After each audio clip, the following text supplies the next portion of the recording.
예, 오늘 우리가 주신 말씀 사무엘하 23장입니다. 사무엘하 23장 구약성경 503페이지 503페이지 사무엘하 23장 1절에서 7절까지 1절에서 7절까지 우리 공독하실 때 살아계신 하나님의 음성 또 내게 주신 말씀으로 다 받으실 수 있기를 바랍니다. 같이 봉독합시다. 이런 다윗의 마지막 이세 아들 다윗을 세워진 자 야곱의 하나님께로부터 이름을 자 이스라엘의 제사장자가 말하노라. 여호와의 영이 나를 통하여 말씀하시며 그의 말씀이 내게 이르리라. 이스라엘 하나님이 말씀하시며 이스라엘의 자손에게 이르시기를 사랑을 공유로 다스리는 자 하나님의 명령으로 다스리는 자여 그는 오늘의 아침께 깎고 오로는 아침 깎고 이 내게 그의 광선으로 땅에서 우리는 새 솔밭들이라 하시라. 내 진이 하나님 앞에 일하지 아니하냐. 하나님의 나라 더불어 영원한 언약을 세우사 만사에 일하고 성소하기 어려우셨으니 나의 모든 구원과 나의 모든 소원을 어찌 아니하시냐. 그러나 사악한 자는 다 내버려질 가시나무 같으니 이는 손으로 잡을 수 없습니다. 그것을 따르는 자는 철과 창자를 가져야 하니 그것들이 각자의 불사르리라 하니라. 아멘. 여러분 한 주간 잘 지내셨어요? 네. 감사하게 잘 지내셨다니 새로운 한 주도 잘 지내시기를 더 복되시기를 주님 이름으로 축복을 드립니다. 예, 오늘은 다윗의 마지막 말 이렇게 제목을 잡았습니다. 그 제목은 성경 오늘 본문 속에 있는 말씀입니다. 저 같은 경우는 주로 성경에 있는 그 말씀을 제목으로 잡을 때가 많습니다. 뭐 그거보다 더 좋은 말씀이 있겠나 그런 생각이 드는 저의 생각입니다. 제가 아무리 짜고 짜내도 성경 말씀보다 더 좋은 말을 할 수가 있겠어요. 그래서 오늘 1절에 보면은 이는 다윗의 마지막 말이라. 이 말씀 속에서 다윗의 마지막 말 그렇게 제목을 정했는데요. 사실 오늘 여러분들과 같이 나누고자 하는 말씀은 말보다는 됨이 오늘 이제 다윗의 마지막 말이다. 다르게 말하면 다윗의 유언이다. 그렇게도 볼 수 있습니다. 그런데 다윗의 유언하는 이 말보다 저는 더 강력한 게 지금 오늘 본문 속에 보여지고 있더라고요. 다시 말해서 다윗의 유언하는 자의 됨됨이가 오히려 더 강력한 유언이 되고 있다. 그런 말씀을 드리는 거예요. 이 세상에 많은 사람들이 하나님의 보내심을 받아서 세상에 왔다가 돌아가실 때 하나님의 앞에 이제 가실 때 다들 유언들을 하죠. 그렇죠? 그렇지 못한 경우들도 있지만 다들 이제 유언들을 합니다. 다윗도 유언을 하는데 다윗의 유언은 여러 사람들의 유언하고 많이 차원이 다르다. 저는 그런 생각을 말씀을 읽으면서 하게 되었어요. 유언도 유언이지만 유언하는 자가 어떤 자로서 유언하느냐가 더 중요한 것 같아요. 많은 경우는 어때요? 유언하는 자가 유언은 하지만 그 유언하는 유언의 내용들이 주로 보면 뭐예요? 자기 인생 70년, 80년, 90년, 100년 살면서 후회되고 아쉬운 것들, 때로는 자식들에게 소망하는 것들을 이야기하는 경우들이 많아요. 그런데 다윗은 자기가 살아온 삶을 자식들에게도 유언하고 있어요. 그리고 말로만이 아니라 삶으로, 댐댐이로 증거하고 있다.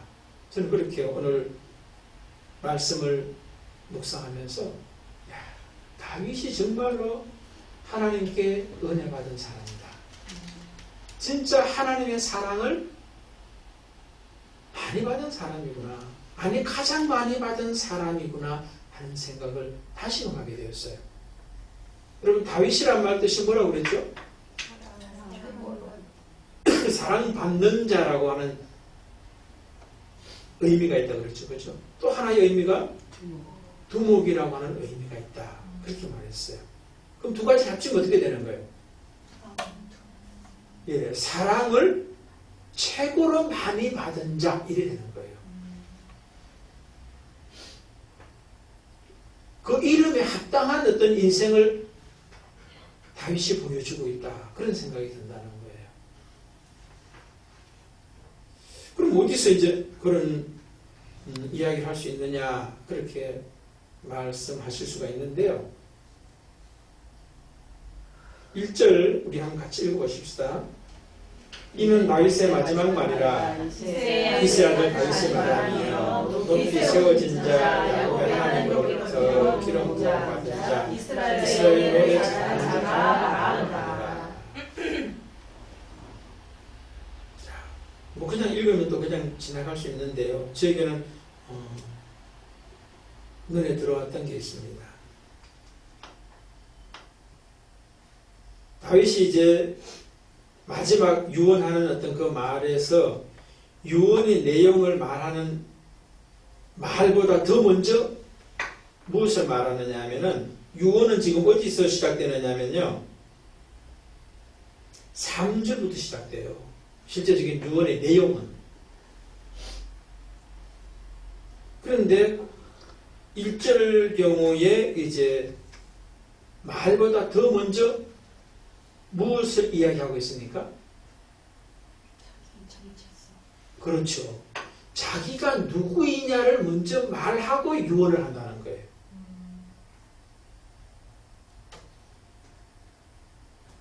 굉장히 좀 중요한 의미가 있다고 생각이 들었어요. 유언이 그냥 말이 아니라 유언하는 자기가 누군지를 말하고 유언을 한다는 거예요. 여러분들 그런 경우 있나요? 돌아가시면 어떤 사람들이 내가 누구다라고 하면서 이제 유언하나요? 다윗은 자기가 누구인지를 말하면서 유언을 하더라고요. 전 여러분들을 그렇게 축복해드리고 싶어요. 언제 돌아가실지 모르지만 돌아가실 때 내가 누구다라고 하는 것을 말할 수 있는 자로 사시고 그 다음에 유언할 수 있다면 좋겠다 싶어요. 그렇게 되시기를 저는 축복을 드립니다. 자, 그렇게 되려면 또 그렇게 될 수밖에 되는 어떤 그런 어떤 뭔가가 있어야 되겠죠, 그죠? 자기가 어떤 자라고 하는 자기 자신에 대한 분명한 정체성, 이해가 명확하게 있을 때 자기가 누군지를 자녀들에게나 또 유언을 들어야 될 대상에게 말할 수 있다는 거예요. 근데 다윗이 지금 자기를 이렇게 이야기한다는 거예요. 세 가지로 이야기합니다. 이새의 아들 다윗이 말하며, 이새의 아들로서의 다윗이 말한다. 그렇게 이야기합니다. 두 번째는 뭐예요? 높이 세워진 자 야곱의 하나님께로부터 기름 부음 받은 자 다윗으로서 말한다. 세 번째 또 뭐예요? 이스라엘의 노래 잘하는 자 다윗으로서 말한다. 그렇게 이야기해요. 그럼 그게 뭔 의미냐 그렇게 생각해 볼 수 있는데 뭔가 가면 갈수록 정청적이지 않나요? 뭔가 갈수록 좀 더 높아지는 듯한 어떤 그런 느낌 있지 않아요? 수평적 느낌은 아니죠, 그죠? 글씨는 그냥 수평이에요. 그런데 그 의미를 우리가 생각해 보면은 갈수록 높아지는 어떤 그런 모습이 있어요. 이새의 아들 다윗은 뭐예요? 말 그대로 육신의 아버지 이새의 아들 다윗이에요. 두 번째, 높이 세워진 자, 야곱의 하나님께로부터 기름 부음을 받은 자, 왕이죠, 그죠? 왕으로서의 다윗을 이야기하고 있는 거예요. 세 번째는 이스라엘의 노래 잘하는 자가 말하는도다, 그렇게 이야기합니다. 여기까지 가면 이제 우리가 좀 생각해 볼 필요가 있죠, 그죠? 이새의 아들로서의 자신과 그 다음에 이스라엘의 왕으로서의 자기, 근데 그거보다 더 높은 곳에 이스라엘의 노래 잘하는 자로서의 다윗을 이야기하고 있다는 거예요. 어떤 의미를 다윗이 두고 지금 이 이야기를 하는 것 같습니까?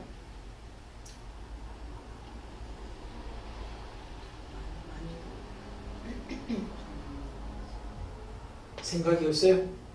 안 떠올라요?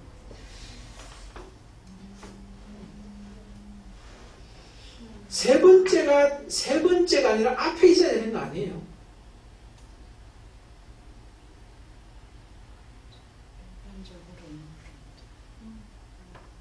세 번째가 세 번째여야 돼요, 사실은. 세 번째가 세 번째여야 되는 거예요. 왕으로서의 다윗보다 이스라엘의 노래 잘하는 자로서의 다윗.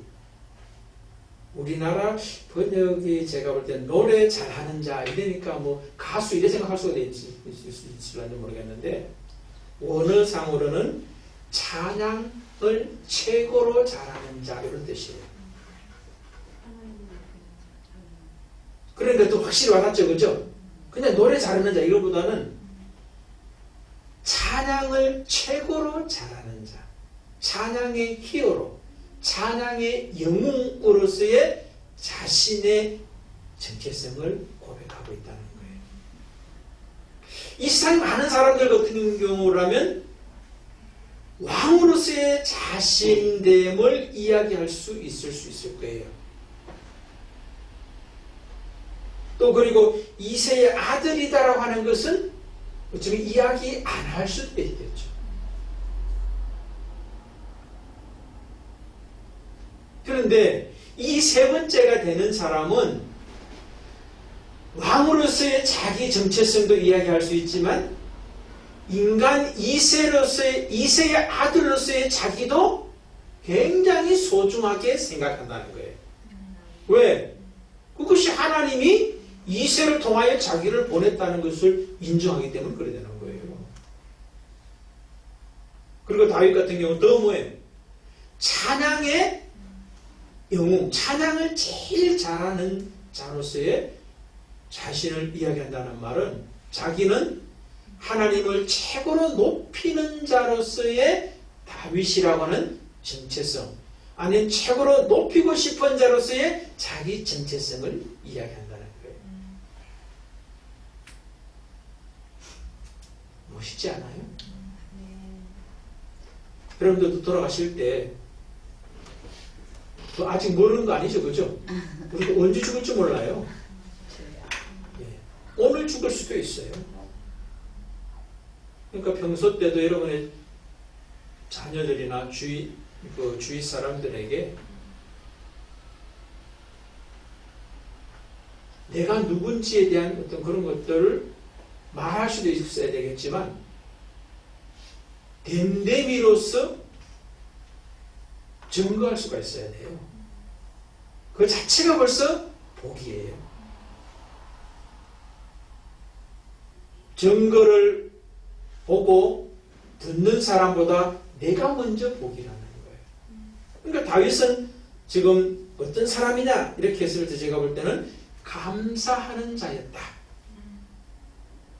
감사를 아는 자였다. 나는 하나님께 감사하는 자이다. 라고 하는 것을 유언하는 대상들에게 자기가 누군지를 밝히는 세 가지 중에 가장 귀하게 생각하면서 유언을 하고 있다는 것이 굉장히 저에게는 도전이 됐어요. 또 유의미하더라 하는 거예요. 그렇지 않나요? 여러분들은 어쩌나 이 땅에서 대한민국의 왕이 될 수는 없겠죠, 그죠? 그런 가능성 있나요? 없어요. 예, 제가 볼 때는 없어요. 그러나 왕됨보다도 더 댐댐이에서 가능할 수 있는 것은 뭐예요? 대한민국의, 아니 내가 사는 이 동시대에 최고의 찬양을 잘 하는 자는 누구나 될 수가 있어요. 그런데 다윗을 통하여서, 또 하나님께서 다윗을 통하여서 말씀하시는 것이 뭐냐? 나는 네가 너 시대에, 너의 나라의 왕으로서의 댐댐이보다 하나님을 찬양하는 자로서의 댐댐이가 최고라고 하나님은 말씀하신다는 거예요. 근데 그것은 누구라도 될 수 있는 것을 하나님은 최고로 생각한다는 거지.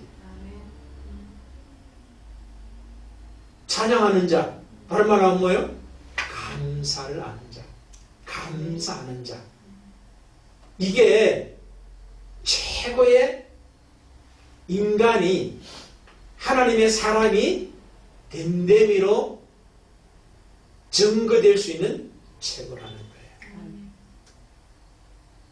여러분들은 얼마나 감사자로 세워져 있고 또 얼마나 감사하며 살아가고 있는가 한번 살펴보시기 바랍니다.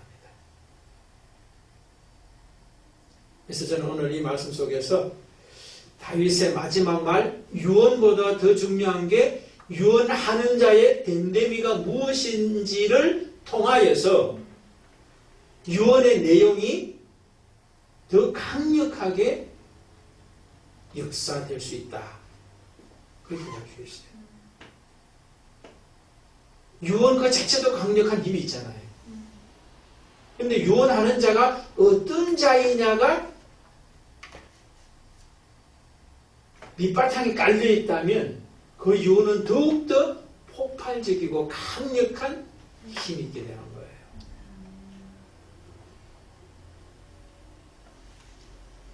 그러면 다윗은 이토록 감사하는 자의 그 정체성, 그것을 소중하게 생각하면서 살았고 그것을 이제 증거했는데, 이처럼 다윗이 감사하는 말, 또 감사하는 자로서의 어떤 유언하는 말보다 더 중요한 감사자 될 수 있게 된 것은 또 어떤 이유였을까 하는 그런 질문을 한번 해보면은, 다윗은 세 가지가 다 있었던 것 같아요. 오늘 이제 본문을 쭉 살펴보면은, 첫 번째로 2절 한번 또 읽어보십시다. 여호와의 영이 나를 통하여 말씀하시며 그의 말씀이 내 혀에 있도다. 자, 감사자 되는 그 댐댐이 있어서 그를 감사자 될 수 있게 한 대표적인 하나가 뭐냐면은, 하나님과의 관계에서 하나님의 영이 자기 속에 역사되고 있는 사람이다. 그렇게 볼 수 있어요.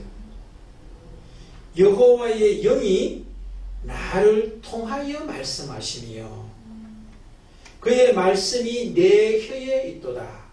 다시 말해서 다윗에게 여호와의 영, 하나님의 영이 역사되고 있다는 거예요. 하나님의 영의 통로로서 자기가 사용되고 있는 사람이다라고 하는 고백을 한다는 거예요. 감사자로서의 댐댐이가 세워지기 위해서는 하나님과의 관계에서 하나님의 영이 자기 속에 역사될 수 있는 사람이 될 때에 감사자로서 세워지더라는 거예요. 다윗의 고백이에요. 그럼 우리의 삶 속에서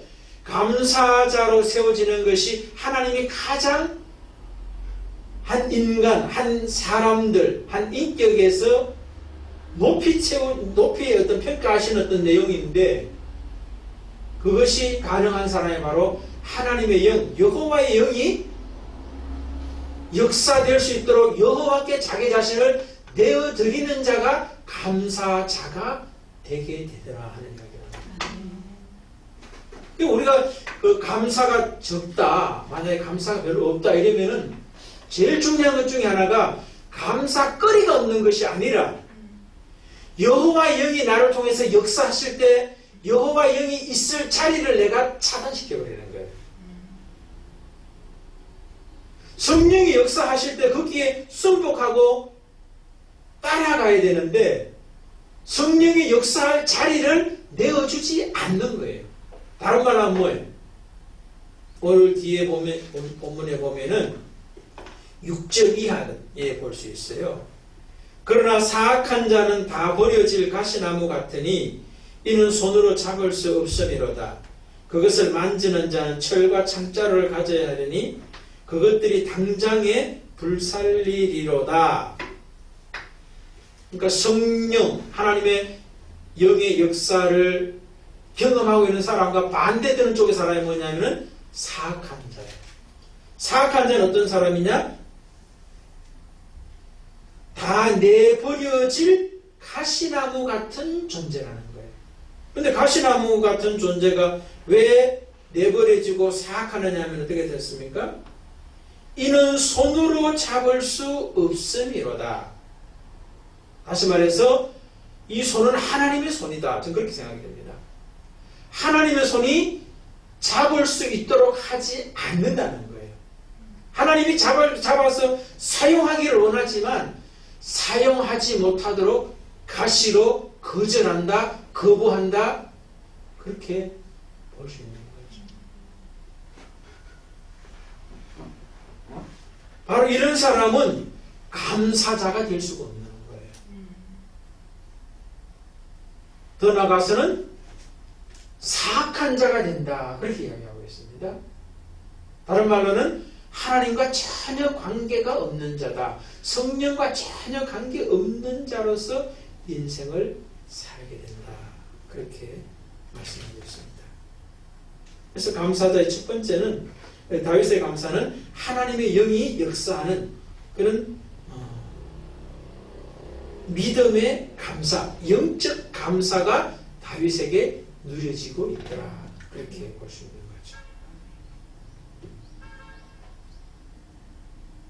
거죠. 그 다음에 이제 3절 4절도 한번 읽어봅시다. 이스라엘의 하나님이 말씀하시며 이스라엘의 반석이 내게 이르시기를 사람을 공의로 다스리는 자 하나님을 경외함으로 다스리는 자여 그는 돋는 해의 아침빛 같고 구름 없는 아침 같고 비 내린 후에 강선으로 땅에서 우미 돋는 새풀과 같으니라 하시도다. 자, 여기서는 뭡니까? 이제 감사자인 다윗에게 유언받을 사람들에게 유언의 내용을 자기 말을 하는 게 아니죠. 그죠?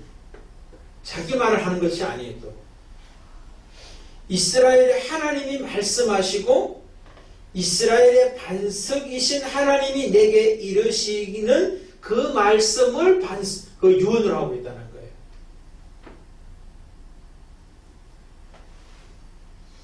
많은 경우 유언은 뭐예요? 자기가 하잖아요. 자기 말을 하잖아요. 근데 다윗은 자기 말이 아니라 하나님께서 이스라엘의 반석이신 하나님께서 자기에게 주신 말씀을 하고 있다는 거예요. 그것을 유언을 하고 있다는 거예요. 그 말이 뭡니까? 내게 이르시기를 사람을 공의로 다스리는 자 하나님을 경외함으로 다스리는 자 그는 돋는 해의 아침빛 같고 구름 없는 아침 같고 비 내리는 후의 강선으로 땅에서 우미 돋는 새풀과 같으니라 하시도다.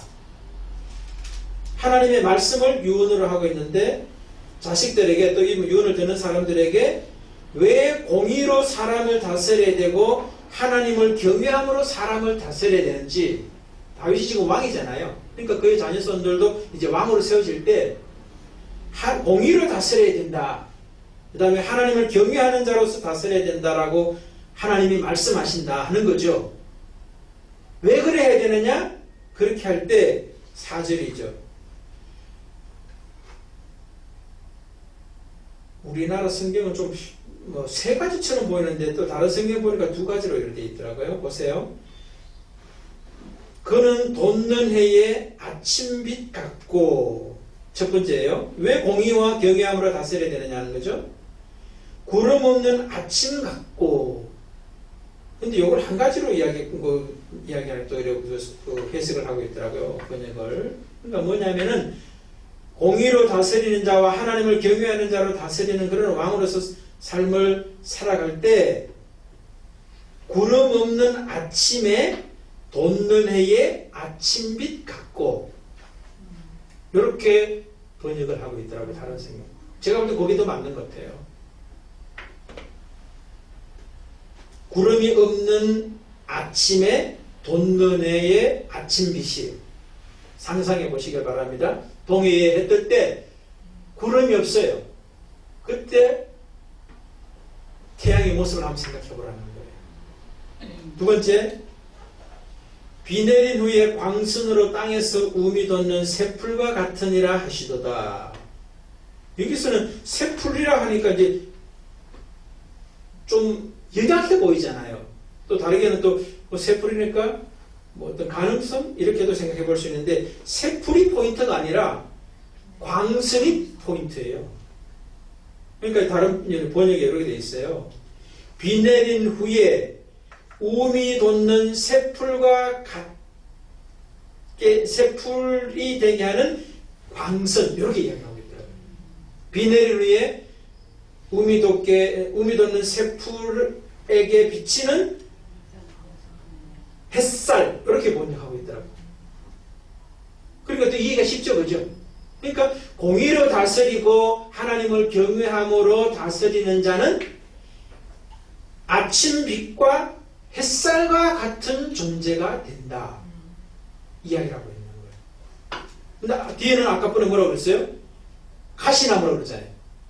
가시나무와 비교되는 것이 하나님을 경외하고 공의로 다스리는 그 사람은 바로 햇빛과 햇살과 같은 존재로 하나님이 세우시기 때문에 우리는 뭐예요?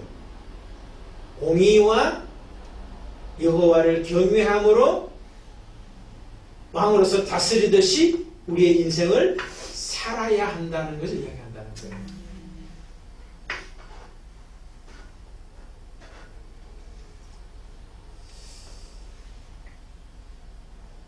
저는 도전이 됐던 것 중에 하나가, 우리 김수현 목사님 지금 앉아 계시는데, 사업하실 때 모토가 정직이라는 이야기를 했었어요.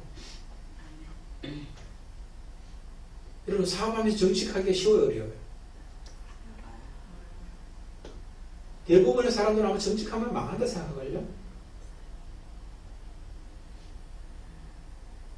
근데 정직을 이야기하시더라고요.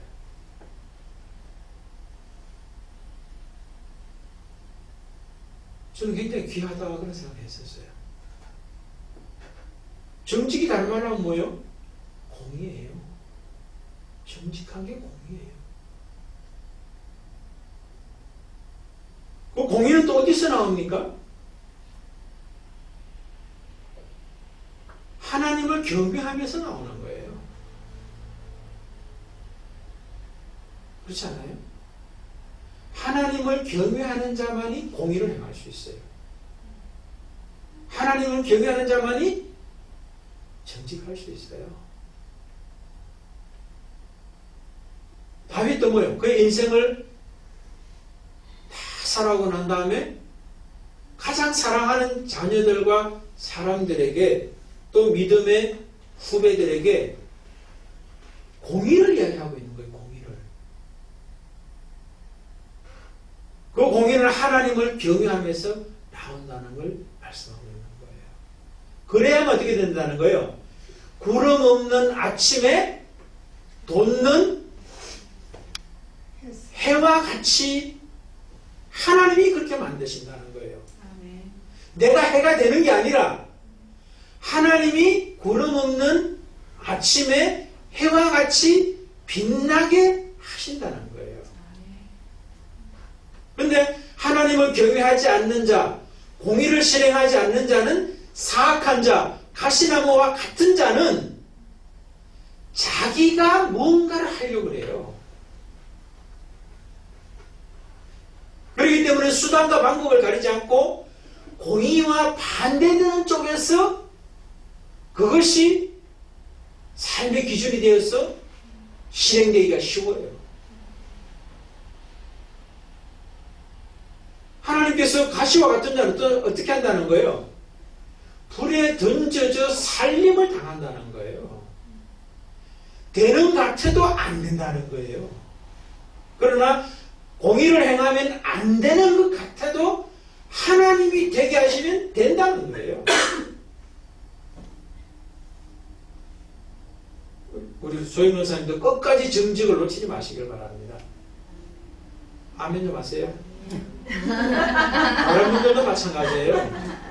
여러분, 우리 자신뿐만 아니라 우리 자녀뿐만 아니라 우리의 가정뿐만 아니라 우리의 부모뿐만 아니라 정말로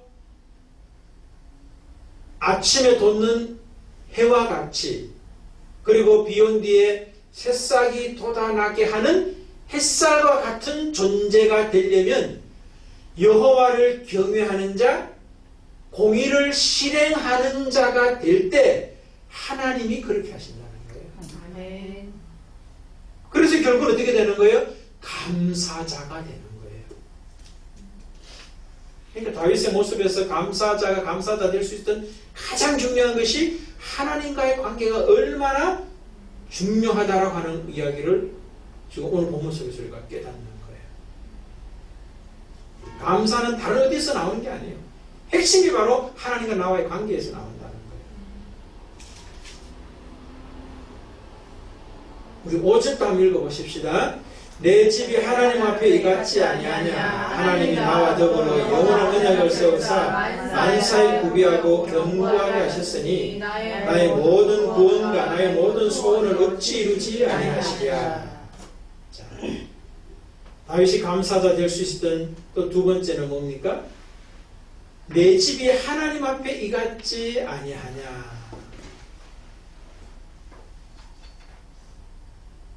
자기 집이 아침에 떠오르는 빛 같고 그 다음에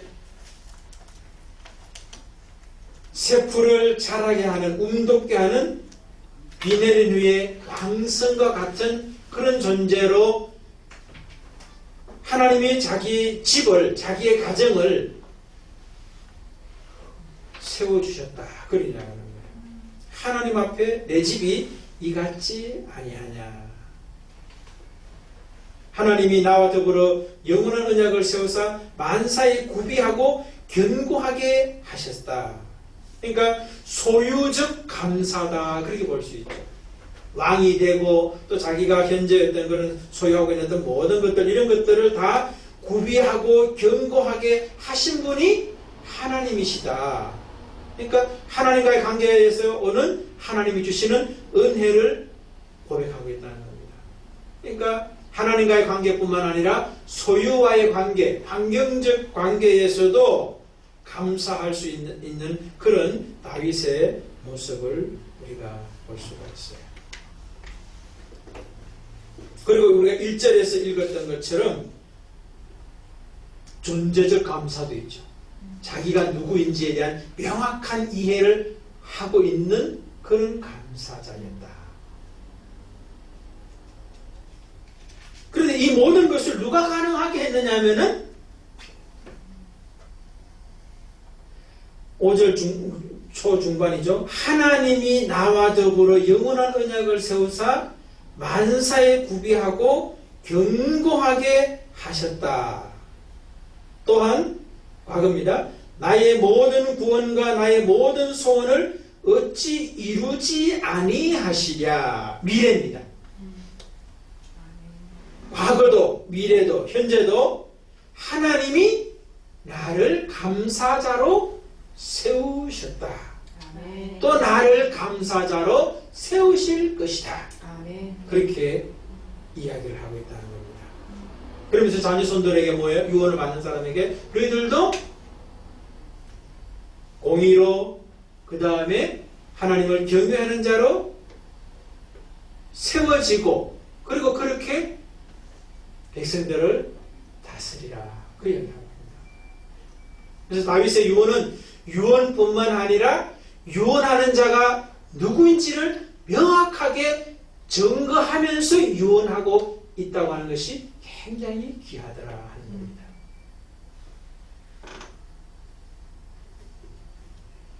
우리도 이제 몇십 년 살아왔죠, 그죠? 몇십 년 살아왔습니다. 또 앞으로 하나님 허락하시면 또 몇십 년 살아가게 될 것입니다. 그러나 유언할 어떤 그런 시기에 가서 이런 모습이 아니라 우리의 현재가 이 모습이 된다면 더 멋있고 더 아름답고 더 복 있는 거 아니겠어요? 내가 감사자로 세워져 있고 또 그 감사자로 어떻게 해야지 어떤 해야 감사자로 세워질 수 있는지 또 감사자는 또 구체적으로 어떤 삶을 누리면서 살아가게 되는지 이런 이야기들을 우리 주변 사람들에게 후손들에게 할 수 있고 더 먼저 그런 사람이 내가 된다면 이거보다 더 복받은 사람이 없다.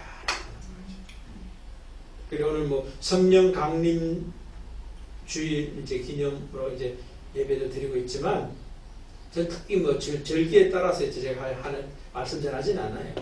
어쨌든 오늘 이제 후드는 빨간색으로 제가 뺐어요. 성령 강림 이게 뭐죠? 밑에는 안 보이시겠네요. 보이시죠? 그죠? 이들이 이제 성령 강림하면서 이제 우리 총회에서는 이제 교단에서는 이것을 이제 성령 강림절에 하는 어떤 그런 후드예요. 여러분 오늘도 우리가 감사자로 유언할 수 있는 어떤 그런 유언의 내용보다 더 중요한 감사자됨의 모습으로 다윗이 세워질 수 있는 대표적인 내용이 하나님과의 교통하는 것, 하나님의 영, 여호와의 영과의 교통이 가장 우선되고 있다는 것을 우리가 오늘 말씀에서 보고 있잖아요. 그래서 우리의 삶 속에서 하나님과의 교통을 가장 우선시하고 또 가장 소중하게 여기고 가장 먼저 우리가 관계하는 대상으로 하나님과의 어떤 성령과의 어떤 교통의 사람과 공동체가 된다면 하나님께서 우리를 구름 없는 아침에 돋는 해처럼 그리고 돋는 새싹에게 비온 뒤에 새싹을 자라게 하는 햇살과 같은 존재로 우리를 만들어 주실 것이다. 아멘. 그 은혜를 사시기를 주님의 이름으로 축복을 드립니다. 아멘.